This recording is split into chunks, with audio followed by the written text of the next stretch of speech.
ಅಧ್ಯಕ್ಷ ನಮಸ್ಕಾರ. ಇವತ್ತು ಬನ್ನೂರು ಸ್ಪೋರ್ಟ್ಸ್ ಕ್ಲಬ್ಬಲ್ಲಿ ಕೂಡ ಇವತ್ತು ಆಚರಣೆ ಮಾಡಿದ್ದೀರಾ. ಏನು ಹೇಳಕ್ಕೆ ಇಷ್ಟಪಡ್ತೀರಿ ಇವತ್ತು ಸ್ವಾತಂತ್ರ್ಯ ದಿನಾಚರಣೆ ಬಗ್ಗೆ? 28ನೇ ವರ್ಷದ ಸ್ವಾತಂತ್ರ್ಯ ದಿನಾಚರಣೆಗೆ ಆಗಮಿಸಿರುವಂಥ ಎಲ್ಲ ಗಣ್ಯಾತಿ ಸ್ವಾಗತವನ್ನು ಬಯಸ್ತಾರೆ.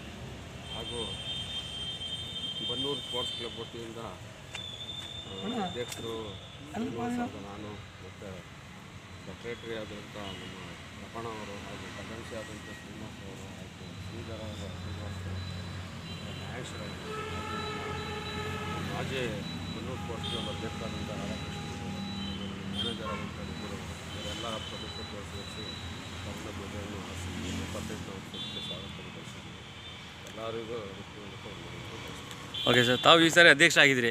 ಏನು ತಮ್ಮ ಆಲೋಚನೆ ಇದೆ ಅಭಿವೃದ್ಧಿ ಬಗ್ಗೆ? ಆಲೋಚನೆ ಮನಸ್ಸಲ್ಲಿತ್ತು, ಅದನ್ನೆಲ್ಲ ಈಗ ಹೇಳಕ್ಕೆ ವ್ಯಕ್ತಪಡಿಸೋಕೆ ಅದಾಗಲ್ಲ. ಗುರಿ ಅದನ್ನೆಲ್ಲ ಮಾಡಿಬಿಟ್ಟು ಆಮೇಲೆ ನೆಕ್ಸ್ಟು ಮುಂದೆ ಒಳ್ಳೆ ಟೀಮ್ ಸಿಕ್ಕಿದೆ ನಿಮಗೆ, ನಿಮ್ಮ ಕುಚುಕು ಸೀನಣ್ಣ. ನಮ್ಮ ಟೀಮಿಂದನೇ ಹೇಳ್ತಾ ಇರೋದು, ನಮ್ಮ ಟೀಮ್ ವರ್ಕಿಂದ ನಾವು ಏನೋ ಒಂದು ಮಾಡಬೇಕು ಅಂತ ಹೋಗಿದ್ದೋ, ಅದು ಅಲ್ಲಿ ಪ್ರಾಬ್ಲಮ್ ಇತ್ತು, ಅದು ಆಗುತ್ತಿಲ್ಲ ಅಂತ ಗೊತ್ತಾದ್ಮೇಲೆ ಅದನ್ನೆಲ್ಲ ನಾವು ಮಾಡ್ಕೊಂಡು ನೆಕ್ಸ್ಟು ಅದನ್ನು ಆಲೋಚನೆ ನಮ್ದು ಆಯ್ತು, ನಮ್ಮ ಆಲೋಚನೆ ಮಾಡಿ ಇದ್ದಂಥಕ್ಕೆ ನಮ್ಮದು ಆಸೆ ಇದೆ, ಅದನ್ನು ನೆರವೇರಿಸ್ಬಿಟ್ಟು ತೋರಿಸ್ತೀವಿ. ಎಲ್ಲ ನಮ್ಮ ಟೀಮ್ ವರ್ಕಿಂದ ನಾವು ಅದನ್ನು ಪೂರೈಸ್ತೀವಿ. ಓಕೆ, ಥ್ಯಾಂಕ್ ಯು ಅಣ್ಣ.